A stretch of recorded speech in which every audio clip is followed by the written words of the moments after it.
retrouver ici pour cette météo, toujours aussi automnale, toujours les traces de la même perturbation avec pas mal de précipitations au programme. Ça devrait continuer d'ailleurs ces prochaines heures, mais elle sera freinée, cette perturbation, par le champ de haute pression. Alors on n'aura pas cette impression au réveil samedi matin, puisqu'on aura encore beaucoup de grisailles, des pluies qui vont s'amoindrir ici par l'ouest du bassin parisien. Très rapidement, cette perturbation sera suivie du ciel de traîne, et puis les grisailles matinales qui étaient sur l'Aquitaine, elles vont rapidement se dissiper, puisque les hautes pressions vont, elles, apporter un assèchement justement de ce temps un petit peu maussade.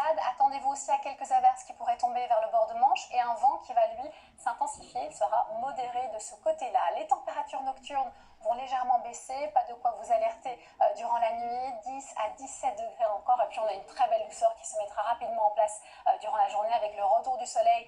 Le thermomètre chauffe avec près de 22 à 27 degrés, puis ça sera plutôt de 16 à une vingtaine de degrés sur la partie nord, et on va s'améliorer nettement sur l'ensemble du pays. On va avoir une belle douceur qui va nous accompagner semaine prochaine. Mais on termine cette semaine justement dimanche avec une belle luminosité sur la moitié sud. Attention aux entrées maritimes et le vent d'autant vers le golfe du Lion, et on a un flux perturbé par le nord qui aura vraiment du mal à s'infiltrer lundi. D'ailleurs, la France sera un petit peu coupée en deux. On gardera encore ces précipitations légères ici vers le golfe du Lion, et puis la belle journée, c'est mardi, plus de soleil, même si on a la tête dans les nuages ici vers les Hauts-de-France, mais surtout beaucoup de douceur, 23 degrés en moyenne sur la moitié nord et 26 sur la moitié sud.